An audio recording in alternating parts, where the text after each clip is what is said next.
ఇక శ్రీకాకుళం జిల్లా ఆముదాలవలస నియోజకవర్గంలో పోలింగ్ సరళిని బట్టి పార్టీల అంచనాలు ఏ విధంగా ఉన్నాయో ఒకసారి చూద్దాం.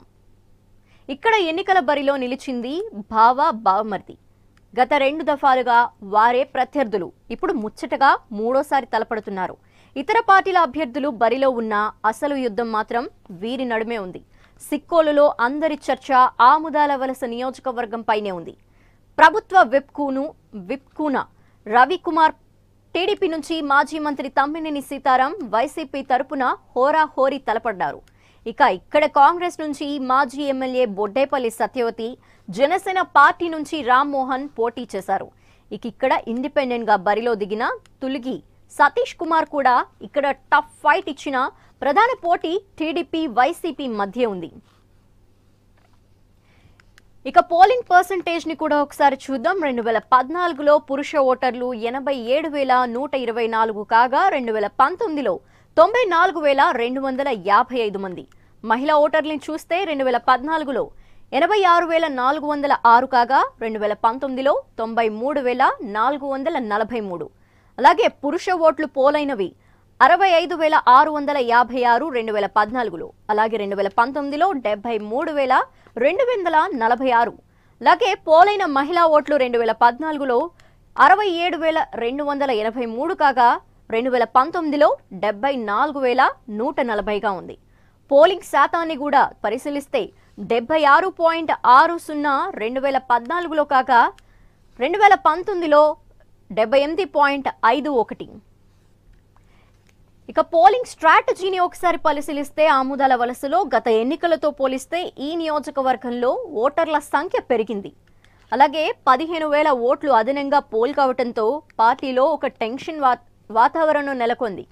గత ఎన్నికలతో పోలిస్తే సుమారు 2% మాత్రమే ఇక్కడ ఓటింగ్ శాతం పెరిగింది. గత ఎన్నికల కన్నా మహిళా ఓటర్లలో చైతన్యం వల్ల మహిళా ఓట్లు కూడా పెరిగాయి.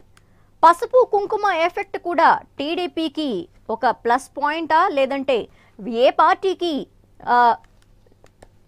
ఒక ప్లస్ పాయింట్ గా మారింది అనేది ఇక్కడ ఒక క్వశ్చన్ మార్క్. ఇక్కడి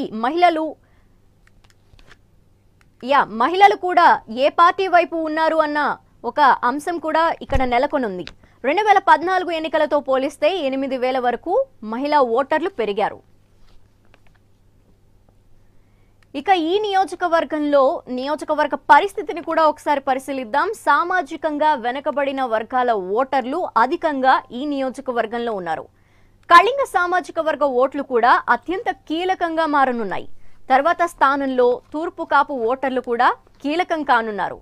వెలమలతో పాటు ఇతర బీసీ కులస్తులు కూడా గెలుపోటములను డిసైడ్ చేస్తారు.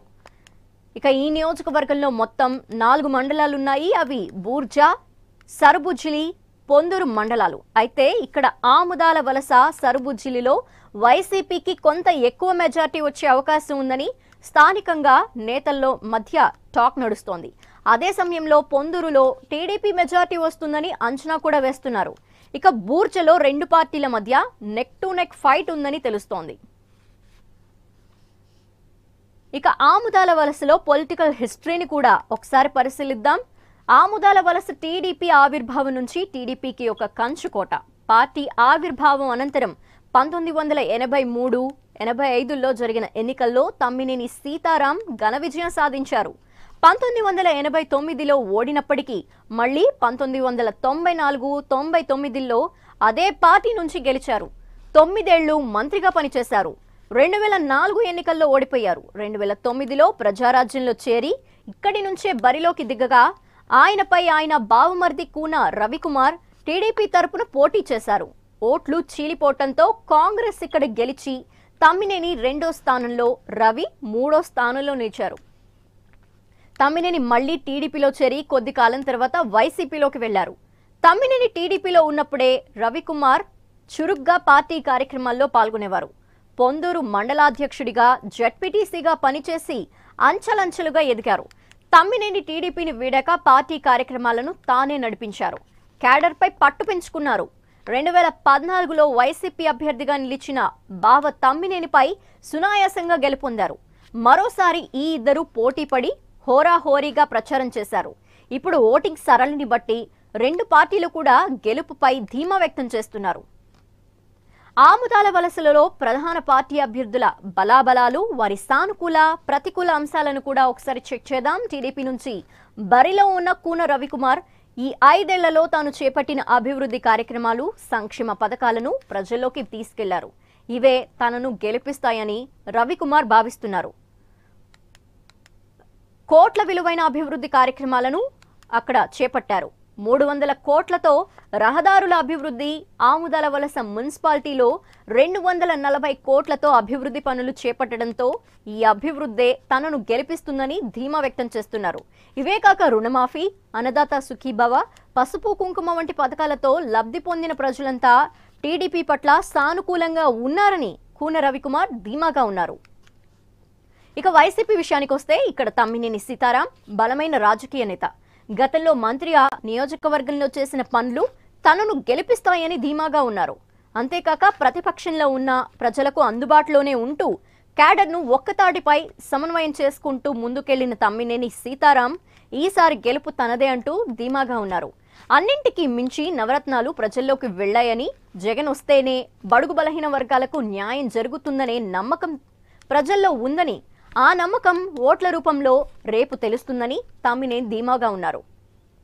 ఇక ఇక్కడ అధికార ప్రతిపక్ష పార్టీలకు స్వతంత్ర అభ్యర్థి గట్టి పోటీ ఇచ్చారు.